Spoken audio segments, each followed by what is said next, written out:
تشریف لے آئے۔ جو بارش کی وجہ سے علی چھوڑ جائے وہ تلوار کی وجہ سے بھی چھوڑ سکتا ہے۔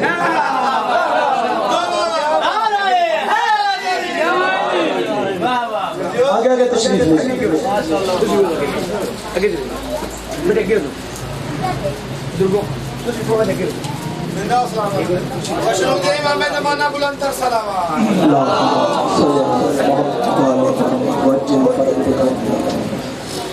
مولا کے جلد ظہور کے لیے بلند تر سلامات۔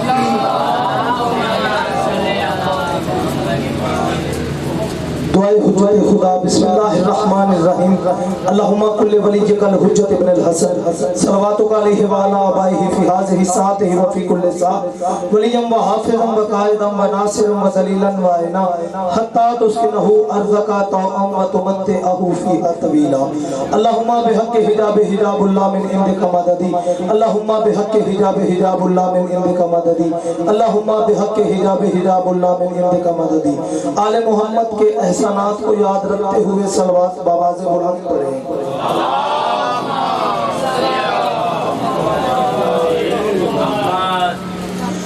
اعوذ باللہ من الشیطان اللعین الرجیم بسم اللہ الرحمن الرحیم الحمدللہ الذی علا فی تبہدہ ودان فی تفردہ وجل فی سلطانہ وعظم فی ارکانہ وحاط بكل شیء علما وهو فی مکانہ وقہر جمیع الخلق بقدرتہ برہانہ مجیدا لم یزل محمودا ولا یزال بارئ المسموکات وداخل مدحوبات وجبار الارضین والسماوات والصلاة والسلام علی سید العرب والعجم قیلا فی شانہ مکی المدنی الہاشمی کرچی سید العب القاسم محمد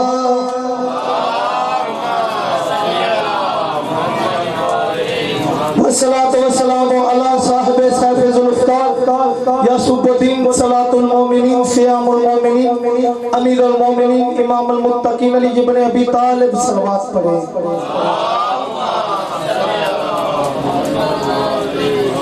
والصلاة والسلام علی بنت نبی اللہ حجاب اللہ قدرت اللہ نعمت اللہ آیت اللہ کلمت اللہ حجت اللہ بنت نبی ثقلین ام الحسن والحسین صلوات۔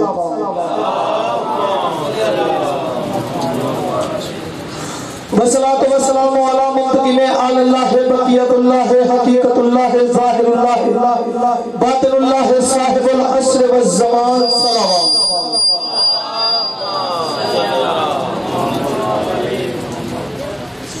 اما بعد قال سبحانہ وتعالی فی کتابہ المبین بسم اللہ الرحمن الرحیم کل اناسم بے امامہم آل محمد کے احسانات کو یاد رکھتے ہوئے اپنی اپنی حاضری بائی نیم لگوانے کے لیے شہزادی کونین کی آمد کے لیے مل کے بآواز بلند صلوات۔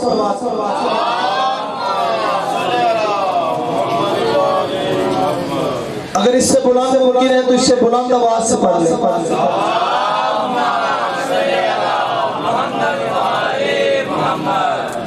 مزاج ہے درس عرفان شروع کیا تھا۔ سامعین گرامی قدر موالیان ولی حق، جیسا کہ آپ کے اذہان عالیہ میں یہ بات محفوظ ہے کہ ہم اختیار حجت پہ بات کر رہے ہیں کہ اللہ کی حجت کے اختیار کیا ہوتے ہیں۔ توجہ ہے میری جان؟ پیچھے والے بھائیوں کو سمجھ آ رہی ہے؟ ہم جس موضوع پہ گفتگو کر رہے ہیں وہ ہے اختیار حجت۔ آج پہلے ہی بہت کم پڑھنا ہے کیونکہ وقت بہت ہی گزر چکا ہے۔ جت کوشش کرتا ہوں جتنی جلدی ہو جائے کہ آپ کی محنتوں کو تمام کیا جائے، لیکن ایک لمحہ بھی میں نے آپ کا ضائع نہیں کرنا اور آپ مجھے یہ احساس سے تنہائی نہیں ہونے دیں گے تاکہ مجھے احساس ہوتا رہے کہ میرا خطاب سوچ کے بیماروں سے نہیں علی کے حکمرانوں سے۔ میں نے پہلے کہا ہے کہ موسم کا اثر ان پہ ہوتا ہے جن کے پیر موسمی ہوتے ہیں، جن کا علی پیر ہو ان پہ موسم کا اثر نہیں ہوتا۔ توجہ ہے نا میرے جان؟ ارشاد رب العزت ہو رہا ہے کل اناسم بے امامہم، ہر شخص کو اس کے امام کے ساتھ اٹھایا جائے گا۔ آیت کا ترجمہ تھا آپ تک پہنچ گیا. بھائیوں نے اس آیت کا ترجمہ کیا ہے کہ ہر شخص کو اس کی ماں کے ساتھ اٹھایا جائے. توجہ ہے میری جان؟ ہر شخص کو اس کی ماں کے ساتھ اٹھایا جائے. مولا کا ایک نوکر ہے جس کا نام ہے ابو بصیر. آنکھوں سے اندھا تھا. بصیر عربی میں کہتے ہیں دیکھنے والے کو,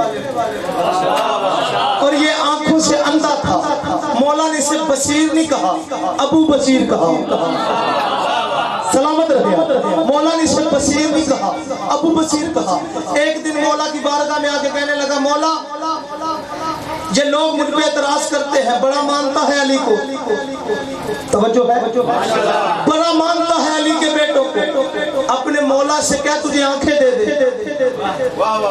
مولا نے فرمایا ابو بصیر اچھا, کل جب میں مسجد میں آؤں گا تو ان سے پوچھنا کہ مولا آئے ہیں. امام نے مسجد میں قدم رکھا, امام منبر پہ آ کے بیٹھ گئے. مولا نے ابو بصیر کو اشارہ کیا. کیسا اندھا ہے, امام کے اشارے سمجھتا ہے. امام نے اشارہ کیا, ابو بصیر ان سے پوچھ کے مولا آگے ہیں. ابو بصیر نے ساتھ والے کا شانہ ہلا کے پوچھا, مولا آگے ہیں؟ کہتا نہیں آئے ہیں. ساتھ والے کا پوچھا, آئے ہیں؟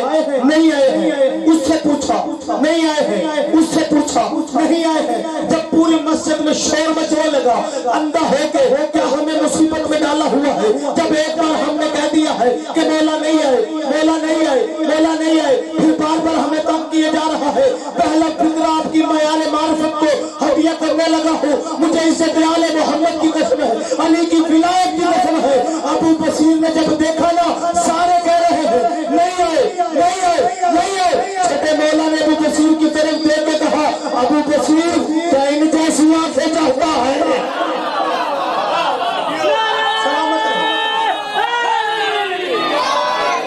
آپ جیتے رہے. ابو بصیر کے ان والی آنکھیں چاہتا ہے. ابو بصیر اس معرفت کے فائدے. چلو ایک اور بات کرتا چلو. ایک دن مولا کے پاس آگے کہنے لگے, مولا آپ کے نانا کی حدیث کہ آنکھوں سے سنو تو جھوٹ, آنکھوں سے دیکھو سچ, کانوں سے سنو تو جھوٹ. توجہ ہے میری جان؟ آنکھوں سے دیکھو تو سچ ہے, کانوں سے سنو تو جھوٹ ہے. مولا آپ نے اللہ بتایا ہے, دکھایا نہیں. اچھا, جہاں مجھے عرفان حیدر آبادی صاحب قبلہ کا جملہ یاد آ گیا. وہ فرماتے ہیں جنت بتائی ہے, دکھائی نہیں. انبیاء بتائے ہیں, دکھائے نہیں. فرشتے بتائے ہیں, دکھائے نہیں. اللہ بتایا ہے, دکھایا نہیں. عرفان حیدر آبادی صاحب قبلہ فرمایا کرتے تھے, اور دنیا کے جاہلوں جس کے کہے نہ دیکھا ہوا اللہ مان رہے ہو, اس کے دیکھے پر, اس کے بتائے ہوئے پر اس علی کو کیوں بھول گئے جس کا ہاتھ پکڑ کے دکھایا تھا؟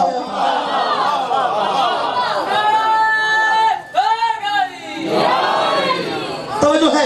اسی ابو بصیر نے سوال کیا, مولا اللہ بتایا ہے, دکھایا نہیں. امام نے فرمایا کل گھر پہ آنا. اب آپ کی معرفت کا امتحان ہے, جو میں پہلے پڑھ چکا ہوں اسی سے نتیجہ ہے. توجہ ہے میری جان؟ سرکار نے فرمایا کل گھر پہ آنا. امام نے اس کا ہاتھ پکڑا, کمرے میں کمرہ.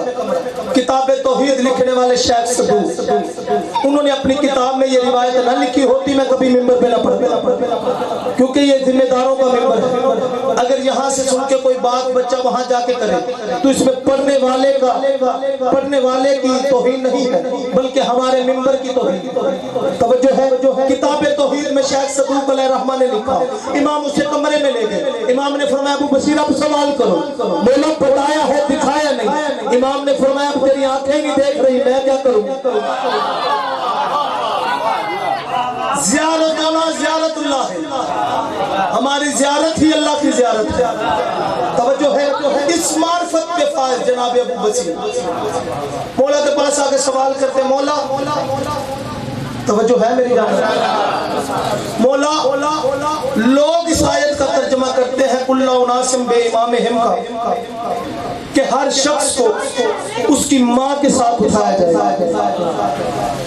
اب اگر مزاج میرے ساتھ آپ کا مل گیا، بھائی جان میری طرف دیکھیں، میری طرف دیکھیں، اگر مزاج آپ کا میرے ساتھ مل گیا، اسی جملے سے آپ کو پتہ چل جائے گا کہ میں نے کتنی دیر پڑھنا ہے۔ مجھے عزت آل محمد کی قسم، علی کی ولایت کی قسم، جب ابو بشیر نے سوال کیا نا، مولا لوگ اس آیت کا ترجمہ کرتے ہیں کہ ہر بندے کو اس کی ماں کے ساتھ اٹھایا جائے گا۔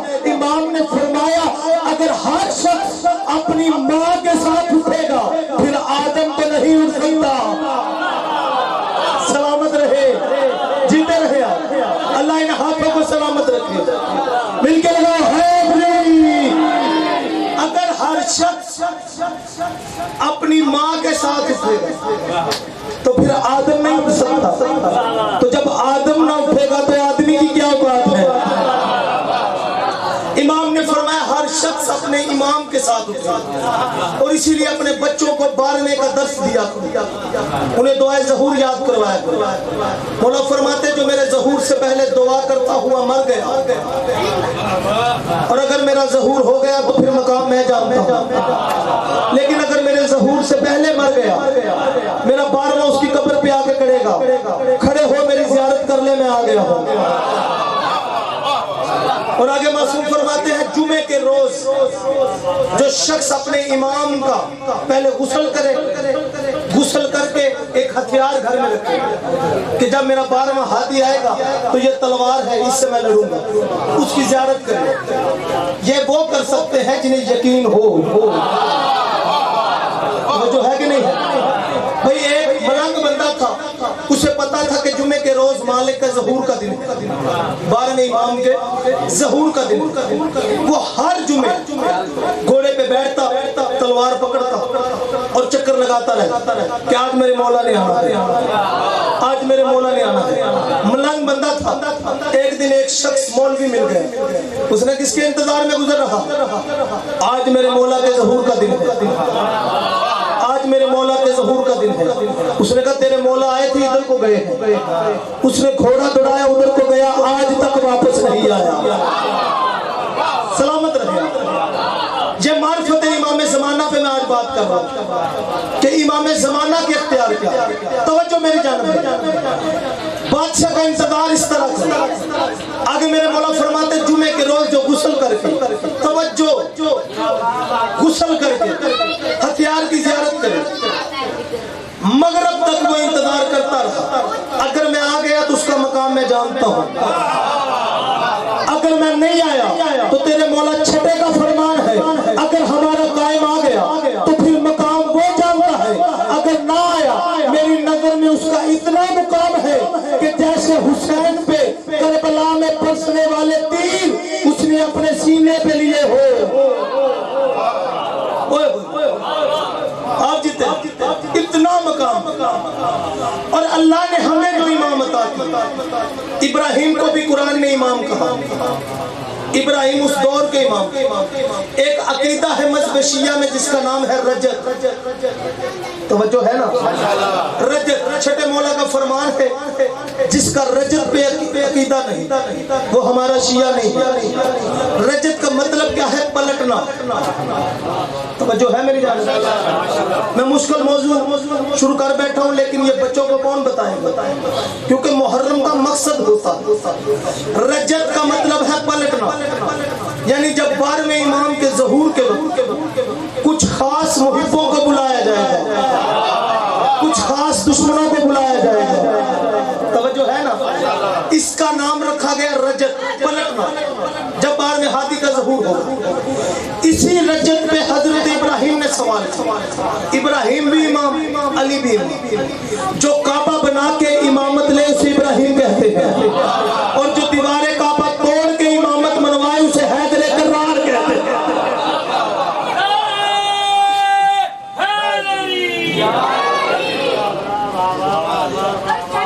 اچھا علی کرنے کا ایک فائدہ بتاؤں پھر بات آگے بڑھاتے ہیں۔ چلو نہیں، آپ کے معیار میرے ساتھ ایسے، کیونکہ پہلے بڑی مشکل سے معیار جڑ رہا ہے۔ رجت کے بارے میں حضرت ابراہیم نے سوال کیا، پالنے والے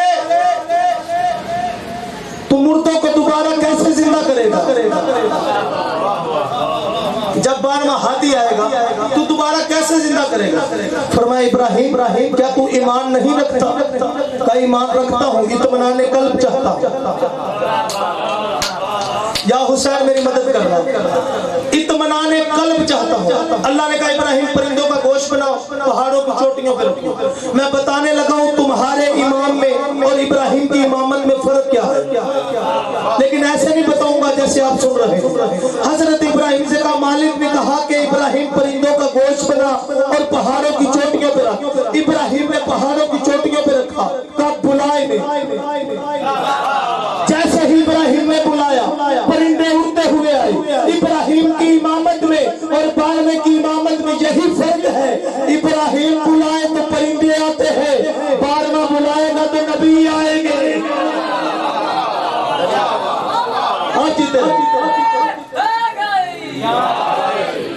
ہر شخص کو اس کے امام کے ساتھ اٹھایا جائے، اور معصوم فرماتے ہیں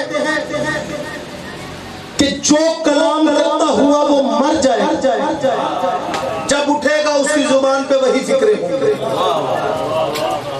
توجہ ہے میری جان؟ جس طرح حضرت امیر المومنین خطبہ پڑھ رہے تھے، ایک شخص آگے کہتا ہے یا علی، عیسیٰ کے بڑے فضائل۔ علی نے فرمایا میرے ایک اور اسم کی معرفت حاصل کر لیتا تو ہوا پہ چلتا۔ مولا عیسیٰ کے فضائل ہم وہ مس کرتے تو شفا مل جاتی ہے، یعنی عیسیٰ مسیح اسے کہتے ہیں جو مس کرے تو شفا ملتی ہے۔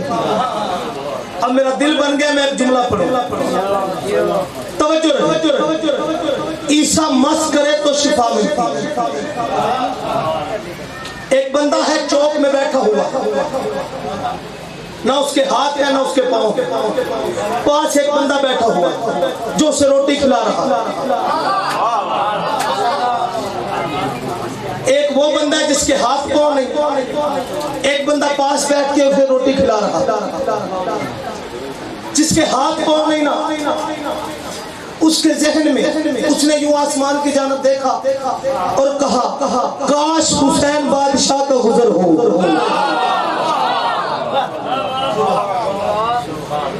حسین نے اس کا ارادہ سمجھا، وہ حسین جو اللہ کا ارادہ ہے۔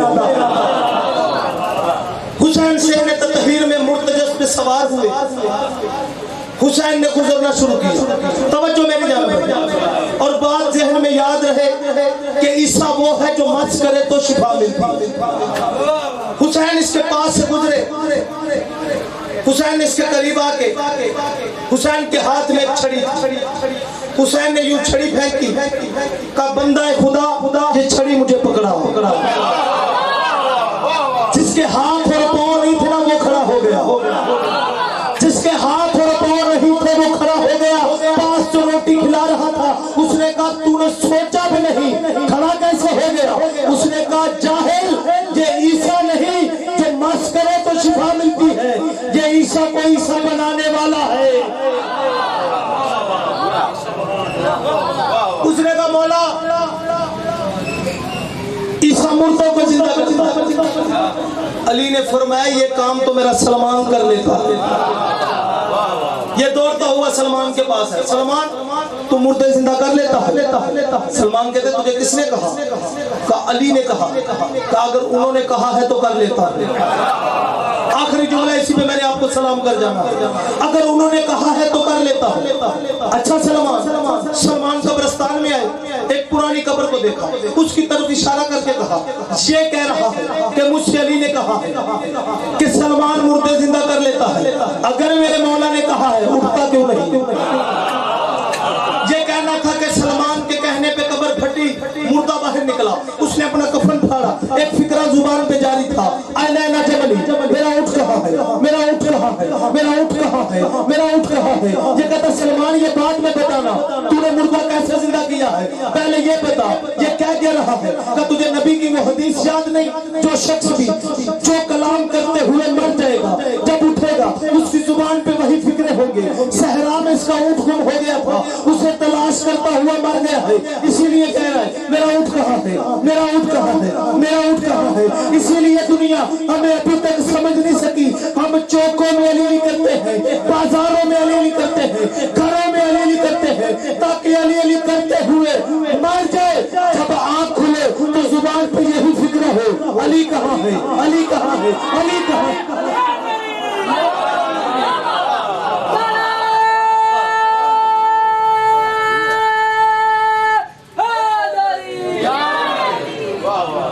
مان لیتی دنیا علی۔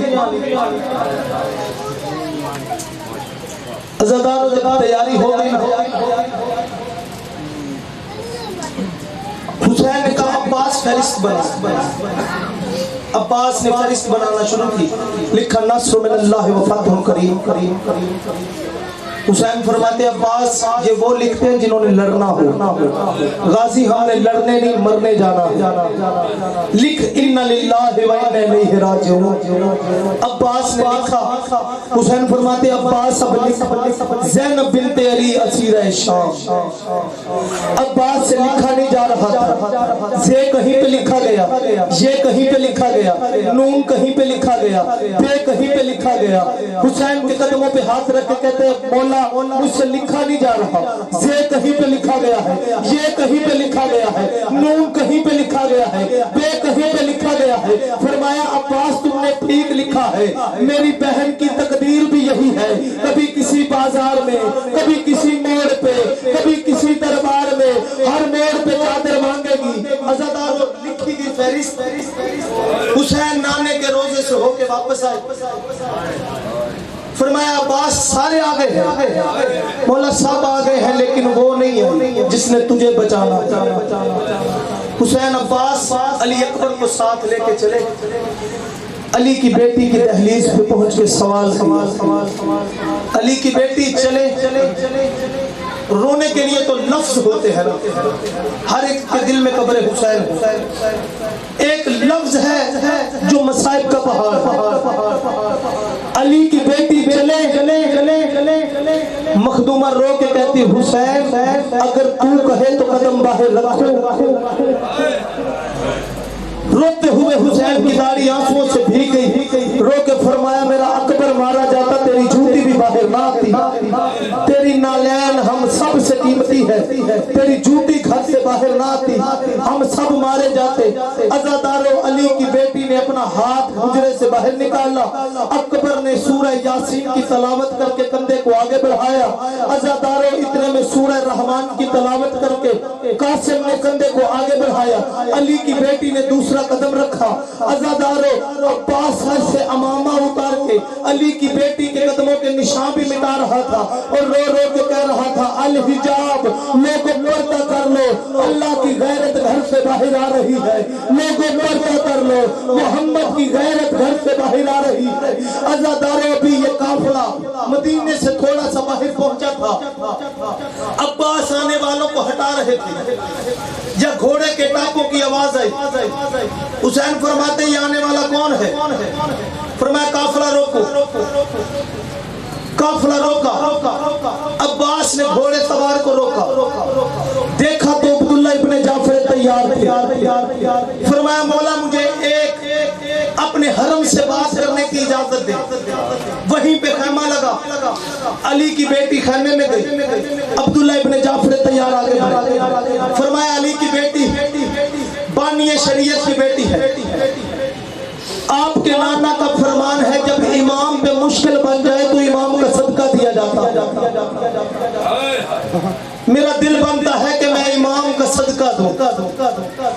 علی کی بیٹی کا یہ سنت تھا، تڑپ کے اٹھی، جلال کے عالم میں کہتی ہے عبداللہ تیرے پاس کوئی میرے بھائی حسین کا صدقہ اتارنے کے لیے اتنی قیمتی چیز ہے جو میرے حسین کا صدقہ بن جائے؟ فرمایا یہ محمد کے نواسے ہیں، میں صدقے میں وہ دوں گا جو علی کے نواسے۔ عزادارو عبداللہ ابن جعفر تیار نے اپنے دونوں شہزادوں کو علی کی بیٹی کو تھمایا اور فرمایا کہ یہ تیرے حسین کا صدقہ۔ میری مخدومہ جب بھی انہوں محمد سے پیار کرتی پیشانی چوم کے یہی کہتی تھی میرے اکبر کے صدقے، جب بھی پیشانی چوم کے رو رو کے، اور سجدوں کو بی بی کا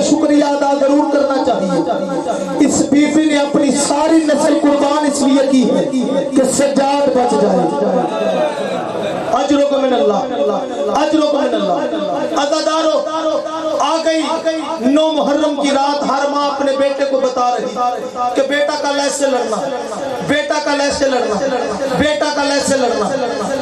علی کی بیٹی نے اپنے شہزادوں کو خیمے میں بلایا، رو کے کہتی ہے اون محمد میرے لال، تم ہو علی اکبر کا صدقہ، اور جو صدقہ ہوتا ہے نا وہ سجدوں کی جاگیر میں نہیں آتا۔ میرے شہزادوں تم ہو صدقہ کچھ اس طرح سے لڑنا کہ تم اکبر کی جاگیر میں نہ ہو۔ عزاداروں نے محمد کو اجازت مل گئی اور میدان میں آئے، لڑ رہے تھے۔ ایک حرام زادہ کے کہتا اون تو جنگ لڑ رہا ہے، وہ پیچھے دیکھ تیرے گھر کو آگ لگی ہے، تمہارے خیموں کو آگ لگ گئی ہے، سجد رادیاں خیموں سے باہر آ گئی ہے۔ عزاداروں نے مڑ کے دیکھا، کوئی حرام زادہ تلوار کا وار کرتا تھا، کوئی نیزے کا وار کرتا تھا، کوئی تیر کا وار کرتا تھا، کوئی پتھر کا وار کرتا تھا۔ اون سے سنبھالا گیا، رو کے بیٹا اللہ تیرا اون عظیم سے زمین پہ آ گیا ہے۔ ایک جملہ محمد کی شہادت کا بھی سن لو، محمد کی شہادت اور اکبر کی شہادت میں ایک ہی فرق ہے۔ اکبر کی شہادت بھی برچھی میں ہوئی تھی، اور محمد کی شہادت بھی برچھی سے ہوئی ہے، لیکن فرق ایک ہی ہے، اکبر کو بھی برچھی سینے پہ لگی تھی، محمد کو برچھی بھی سینے پہ لگی تھی۔ اس ظالم نے اکبر کے سینے میں جب برچھی ماری تھی، اٹھانا چاہا تھا، اکبر جوان تھا، لیکن جب محمد کو برچھی ماری، محمد 55 میں تھا۔ اس حرام زادے نے برچھی سے محمد کو برچھی پہ سوار کیا۔ لعنت اللہ علی القوم الظالمین۔